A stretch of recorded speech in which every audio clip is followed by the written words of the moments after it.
Hello guys, কেমন আছেন সবাই? আশা করি সফল আছেন। তো আমাদের দেখছেন রেডমি নোট 8।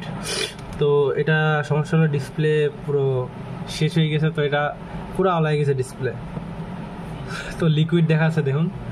তো আজকে এটার ডিসপ্লে রিপ্লেসমেন্ট করব। তো আমি আগে থেকে এটা খুলে রেখেছি। তো আমরা ডিসপ্লে চেঞ্জ করার জন্য এটা ক্রাউনের নতুন একটা এলসিডি নিয়ে নিয়েছি। তো এটা ক্রাউনের ছিল 6.0 যে ডিসপ্লে ওইটা। তো আমরা ডিসপ্লেটা চেঞ্জ করবো। তো এখান থেকে আমরা এটা আগে থেকে খুলে চারপাশে সাফ করে নিয়ে সাথে ভিডিওটা শর্ট হয়। তো এটা আমরা এখন খুলি।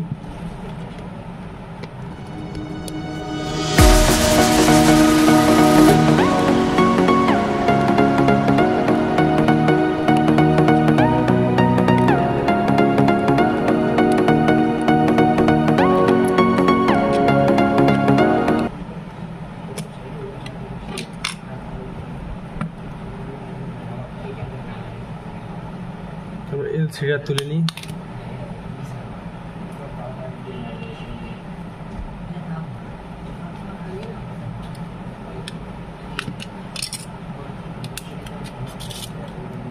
তো দেখতে পাচ্ছেন এটা আমার ড্যামেজ এলসিডি। তো আমি চারপাশে পুরো ক্লিন করে রেখেছি। তো আপনারা ভালোভাবে ক্লিন করে নেবেন, নয়তো ডিসপ্লে লাগানোর সময় আটা লাগালে ডিসপ্লে উঁচু অনেক জায়গায় উঁচু হয়ে থাকবে। তো দেখতে খারাপ দেখা যাবে। তো আপনারা এমনভাবে ফিনিশিং করে সাফ করবেন যাতে ডিসপ্লে ময়লা না থাকে। তো এটা আমাদের সেই ডিসপ্লে।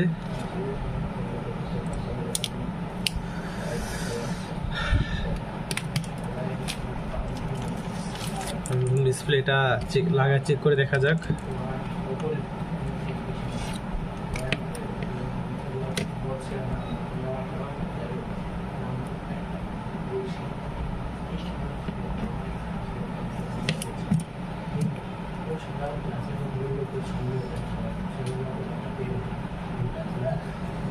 তো দেখুন আমাদের ফোনটা অন হয়ে গেছে।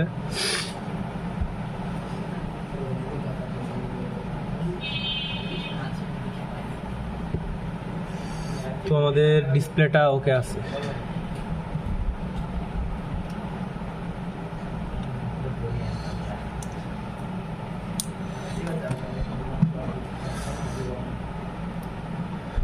তো আমরা ডিসপ্লেটা লাগাই আঠা দিয়ে, তারপরে একবারে সেট আপ করে দেখাই। তো দেখুন এখানে আমরা ডিসপ্লে লাগিয়ে নিয়েছি এটা।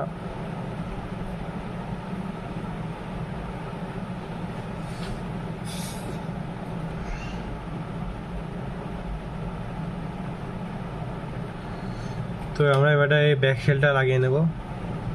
তো আপনারা দেখলেন এখানে ডিসপ্লে লাগানোর সময় এটা আপনারা ফুল ক্লিন করে নেবেন। তো আমি ব্যাক শেলে যেখানে লাগাবো এখানে ক্লিন করে নিয়েছি। তো ফোনটা একবারে ক্লিন করে তারপরে আপনার ব্যাক শেল লাগায় তারপরে ভিডিও দেন স্টার্ট করি। তো দেখুন বন্ধুরা, আমাদের ফোন ডিসপ্লে ব্যাক শেলের সব লাগিয়ে আমরা কমপ্লিট করে নিয়েছি। তো এখন ফোনটা অন হোক, আপনার ডিসপ্লে যে মানে রিভিউ এবং কোয়ালিটিটা দেখাই। তো আমাদের এখানে MIUI শো করছে। আর এই যে চারপাশ দিয়ে হালকা হালকা গুলো যে বেরিয়ে আসছে, এগুলো আপনার সাথে সাথে তুলবেন না। আপনারা এটা একদিন যাবে, তারপরে আস্তে আস্তে এগুলো হয় নিজে নিজে ঠিক হয়ে যাবে না, আপনারা থিনাতে তুলে নেন। তো দেখুন ফোনের ডিসপ্লে আমাদের চলে আসছে।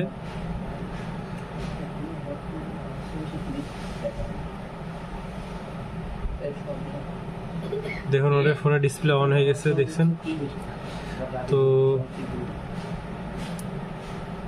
আমরা ফোনের পেপারটা তুলে ফেললাম।